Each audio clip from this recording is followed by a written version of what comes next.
کہ روسی صدر ولادیمیر پیوٹن کی جانب سے بھی ایک ویڈیو کانفرنس کے اندر ہے جو سیکیورٹی حکام کے ساتھ ان کی میٹنگ تھی، اس کے اندر یہ بات کہی گئی ہے کہ ہمارے پاس ایسے ثبوت موجود ہیں کہ شام سے اور عراق سے جو دہشت گرد ہیں، عسکریت پسند ہیں، ان کو افغانستان بھیجا جا رہا ہے، جس کا دوسرے لفظ میں مطلب یہ ہے کہ جو داعش کے دہشت گرد ہیں اب وہ افغانستان کا رخ کر رہے ہیں شام سے اور عراق سے، اور ان کو بھیجنے والا امریکہ ہے، نیٹو ہے، یورپ ہے۔ یہ روسی صدر ولادیمیر پیوٹن کے حوالے سے بیان نشر ہو رہا ہے، اور اس سے چند دن پہلے روسی وزیر خارجہ کا اور روسی آرمی چیف کا بھی اس حوالے سے بیان نشر ہوا تھا، اور ترکی کے وزیر خارجہ بھی یہی بیان دے چکے ہیں۔ اب ناظرین کرام، یہ جو افغان طالبان کا ڈیلیگیشن ترکی گیا ہے، یہ ترکی کے عسکری حکام سے، فوجی حکام سے اور انٹیلیجنس حکام سے اس حوالے سے تجاویز لے گا، مشورے لے گا کہ کیسے داعش کے دہشت گردوں کے خلاف آپ نے کامیابی سے آپریشن کیے ہیں اور کیسے افغان طالبان کی اسلامی عمارت آپریشن کر سکتی ہے۔ ناظرین کرام، آپ جانتے ہیں ترکی کے اندر بھی داعش کے دہشت گرد کئی بار حملے کر چکے ہیں، اور داعش کے سینکڑوں جنگجوؤں کو ترکی کے خفیہ اداروں نے، انٹیلیجنس اداروں نے پکڑا ہے۔ ابھی کل کی ایک بڑی خبر یہ سامنے آ رہی ہے کہ جو داعش کا ڈپٹی چیف تھا ابو بکر بغدادی کے بعد اسے ترکی کی مدد سے عراق کے اندر گرفتار کر لیا گیا ہے۔ تو ترکی اس سے پہلے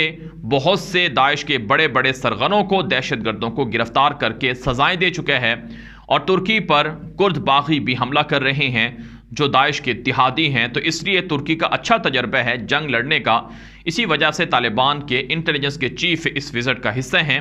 کیونکہ وہ ترکی کے اعلیٰ حکام سے اس حوالے سے تجاویز اور مشورے لیں گے۔ تو ایک امن و امان کے حوالے سے، سیکیورٹی کے حوالے سے ترکی سے مدد لینا یہ بھی ایجنڈے کا حصہ ہے۔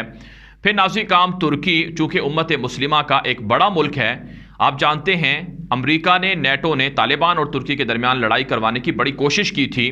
اس موقع پر جب ترکی کو کہا گیا کہ وہ کابل ایئرپورٹ سے سیکیورٹی اپنی جو انتظامیہ ہے اسے نہ نکالے اور کابل ایئرپورٹ پر فوجیں بھی رکھے اور مزید فوجیں بھی ترکی افغانستان کے اندر بھیجے، اور یہ بیان سامنے آیا تھا اردگان کی جانب سے بھی کہ وہ بھی افغانستان کے اندر اپنے عملے کو اور فوجیوں کو برقرار رکھنا چاہتے ہیں، جس پر طالبان نے سخت رد عمل جاری کیا تھا اور اعلامیہ جاری کر کے کہا تھا اگر ترکی ایسا کرے گا تو پھر ترکی کے خلاف ہمارا اعلان جنگ ہوگا۔ لیکن اچھی بات ہے، پاکستان اور قطر کی ثالثی کے بعد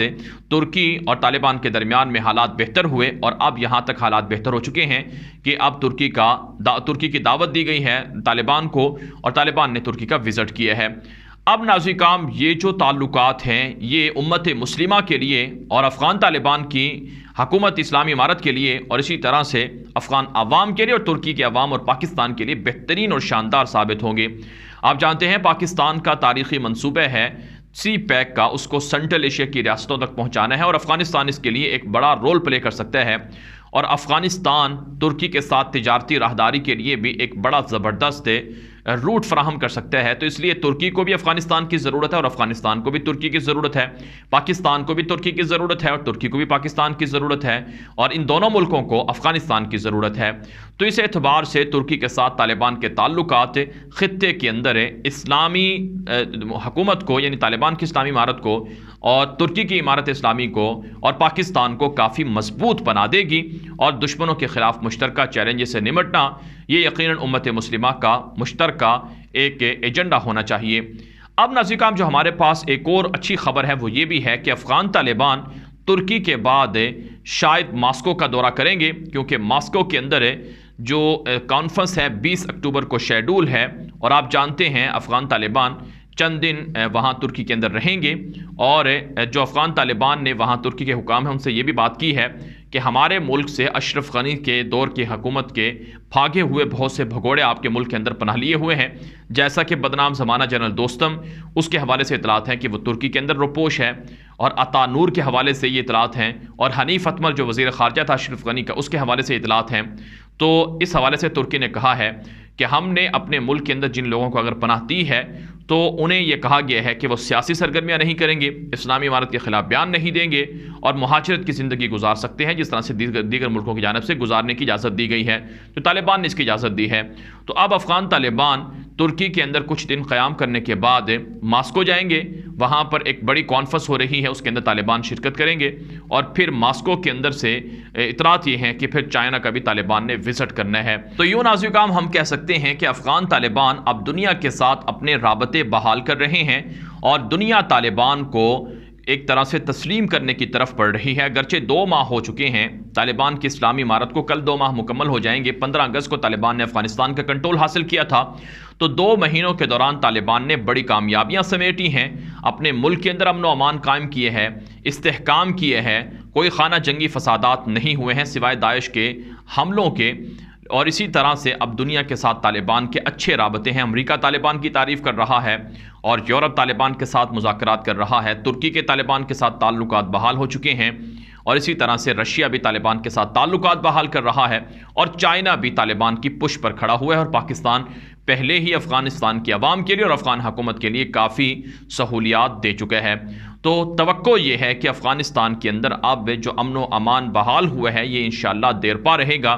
یہاں پر اسلامی نظام کے اثرات سے افغان عوام بھی متاثر ہوگی اور پورا خطہ بھی متاثر ہوگا۔ یہاں پر CIA، بلیک واٹرز، MI6، را ایجنسی، موساد ایجنسی اور دیگر دنیا کی کفریہ طاقتوں کی جو سازشیں ہیں وہ اس خطے کے اندر اب دوبارہ نہیں ہوں گی، اور یہی وہ وقت ہے اسلام کے عروج کا اور مسلمانوں کے عروج کا۔ انشاءاللہ یہیں سے اسلام کو دوبارہ تقویت ملے گی، اور پوری دنیا کے اندر مسلمانوں کا بول بالا ہوگا اور اسلام عروج پکڑے گا۔ بہرحال ناظرین کرام، یہ ویڈیو دوستوں کے ساتھ واٹس ایپ پر، فیس بک پر، انسٹاگرام پر، ہر جگہ پر نشر کریں تاکہ لوگوں کو درست معلومات اور حقائق مل سکیں۔ اور آپ سے گزارش ہے کہ اگر آپ نے ابھی تک ہمارے دوسرے یوٹیوب چینل غلام نبی مدنی کو سبسکرائب نہیں کیا تو اسے سبسکرائب کریں، کیونکہ بہت سی معلومات آپ کو وہاں بھی دیکھنے کو ملتی ہیں، اور ساتھ ساتھ آپ ہمیں واٹس ایپ گروپوں کے اندر شامل ہو سکتے ہیں، ہمیں میسج کیجیے، ہم آپ کو شامل کر لیں گے۔ اور اس کے علاوہ جو آپ کی رائے ہے وہ ہمارے لیے بہت اہم ہوتی ہے، آپ اپنی رائے کامنٹ کے ذریعے سے، واٹس ایپ کے ذریعے سے ہمیں پہنچا سکتے ہیں۔ آپ کے آراء کی روشنی میں ویڈیوز کو مزید اچھا اور بہتر بنایا جاتا ہے۔ اب تک کے لیے اتنا ہی اجازت دیجیے۔ السلام علیکم ورحمۃ اللہ وبرکاتہ۔